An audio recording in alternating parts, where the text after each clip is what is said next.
안녕하세요. 매주 수요일은 소설 채널의 또 다른 이야기, 창작 소설입니다. 오늘 여러분과 함께 할 이야기는 침묵의 메아리입니다. 강태우 교수를 죽음으로 몰고 간 사건.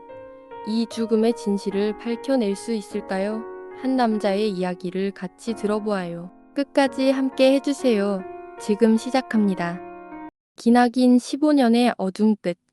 마침내 정화준의 재심이 개시되었습니다. 이 소식은 잠자던 달빛포 마을은 물론 법조계와 언론을 일순간 들끓게 했습니다. 잊혀졌던 살인사건, 그리고 스승을 죽인 페류나라는 낙인 아래 감춰졌던 진실이 다시 세상의 심판대 위에 오르는 순간이었습니다. 법정은 여느 때보다 긴장감으로 가득했습니다. 고요하면서도 팽팽한 공기, 방청객들의 술렁임, 기자들의 날카로운 펜소리, 모든 시선은 중앙법대 위에 선 두 인물에게로 집중되었습니다. 한편에는 15년 전의 오판을 바로잡고 진실을 캐내려는 변호사 강윤서가 섰고, 그 맞은편에는 확정된 판결의 권위를 지키고 과거의 수사를 옹호하려는 검찰이 자리했습니다. 정화준 피고인에 대한 살인사건 재심을 개정합니다. 재판장의 낭낭한 목소리와 함께 법봉이 책상을 강하게 내리치자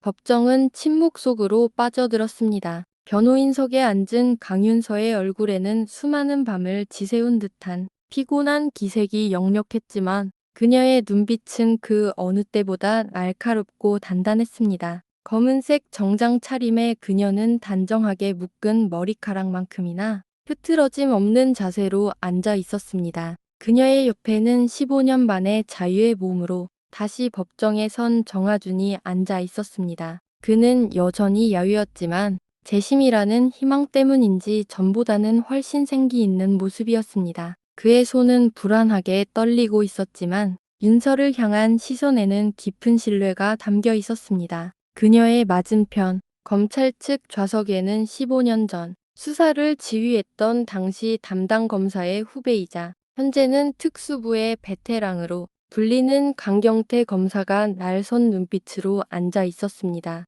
그에게 이 재심은 단순한 살인사건의 진실 공방이 아니었습니다. 그것은 국가의 사법체계에 대한 정면 도전이자 과거 선배들의 명예를 지켜내야 할 중대한 임무였습니다. 그는 완벽한 기득권의 상징이었고, 이 재심이 성공한다면 15년 전 검찰과 법원의 오판을 인정하는 꼴이 된다는 것을 누구보다 잘 알고 있었습니다. 재판장님, 변호인은 이 사건의 재심을 통해 15년간 묻혔던 진실을 밝히고 억울하게 수감된 피고인의 무죄를 주장하는 바입니다. 윤서의 목소리는 작았지만 그 안에는 강철 같은 의지가 담겨 있었습니다. 그녀의 첫 진술은 15년간 굳게 닫혀 있던 진실의 문을 강하게 두드리는 일갈과도 같았습니다. 이에 강 검사는 차가운 미소와 함께 응수했습니다. 재판장님, 검찰은 변호인의 주장이 이 사회의 정의를 기만하고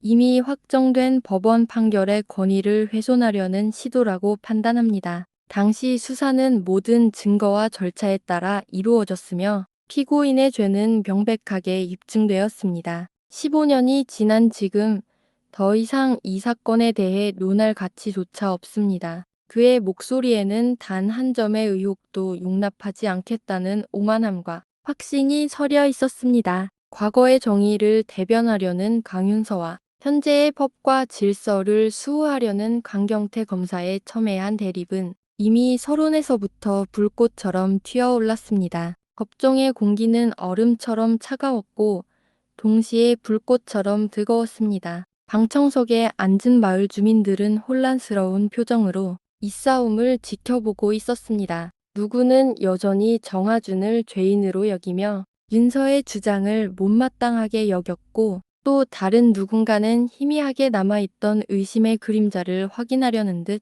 초조하게 상황을 주시했습니다. 법정은 단순한 진실 공방의 장이 아니었습니다. 그것은 과거의 진실과 현재의 권위가 정면으로 부딪히는 전쟁터였습니다. 강윤서는 이 거대한 바위 같은 법정에서 한 인간의 잃어버린 15년과 그 속에 묻힌 진실을 파헤치기 위해 홀로 고군분투해야 할 참이었습니다. 이 치열한 싸움의 시작은 달비포의 고요를 깨뜨린 15년 전 살인사건만큼이나 모든 이에게 충격적인 메아리를 던질 준비를 하고 있었습니다. 팽팽한 긴장감이 흐르는 재심 법정에서 강윤서 변호사는 비장하지만 침착한 얼굴로 발언대에 섰습니다. 그녀의 시선은 정면을 똑바로 응시했고 그 속에는 15년이라는 시간의 무게를 짊어진 채 쌓아온 강직한 의지가 서려 있었습니다. 반대편 검찰석에 앉은 강경태 검사는 여전히 비웃음 섞인 표정으로 그녀를 노려보고 있었지만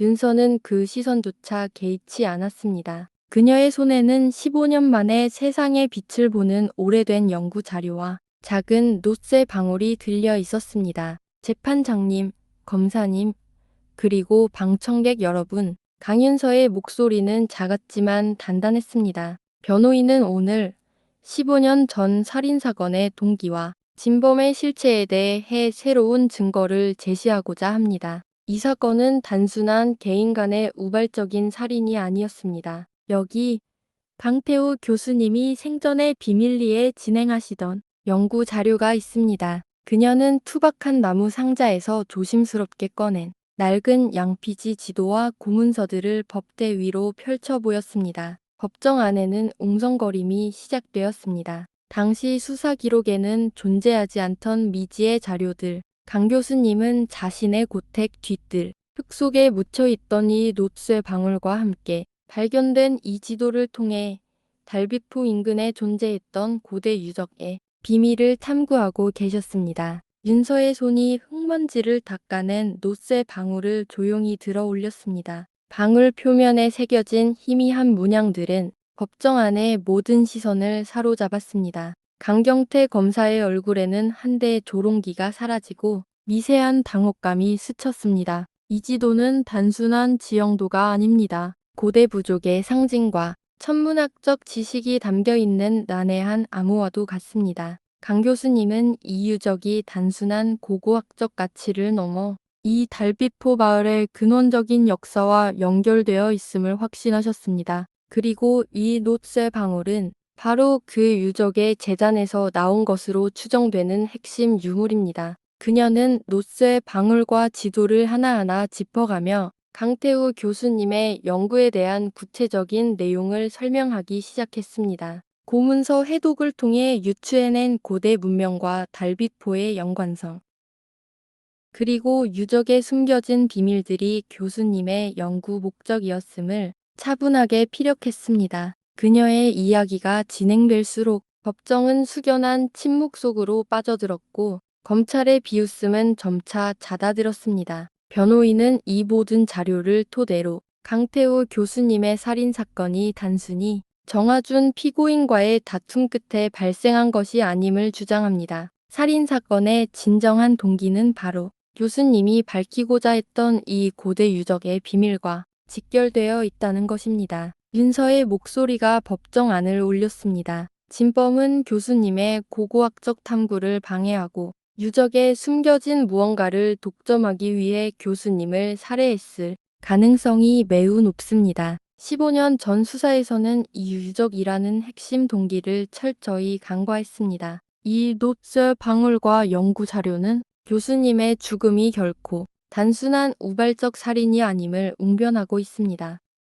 그녀의 주장이 끝나자 법정은 술렁였습니다. 방청석에서는 놀라움과 함께 혼란스러운 목소리들이 터져나왔습니다. 15년 전의 사건이 고대 유적과 얽힌 거대한 미스터리로 변모하는 순간이었습니다. 강경태 검사는 미간을 찌푸리며 자리에서 일어섰습니다. 재판장님, 변호인의 주장은 지나친 비약이며 과학적 근거가 결여된 황당한 음모론에 불과합니다. 단지 낡은 지도와 녹슨 방울 몇 개로 15년 전 확정 판결의 동기를 뒤엎으려는 시도는 과학적 근거가 부족하다면 지금부터 그것을 증명하겠습니다. 검사님께서는 15년 전 강태우 교수님의 이 중요한 연구를 단 한 번이라도 검토해 보셨습니까? 혹은 이 노쇠 방울의 존재를 알고 계셨습니까? 윤서의 반격은 날카로웠고 강 검사는 잠시 말을 잃었습니다.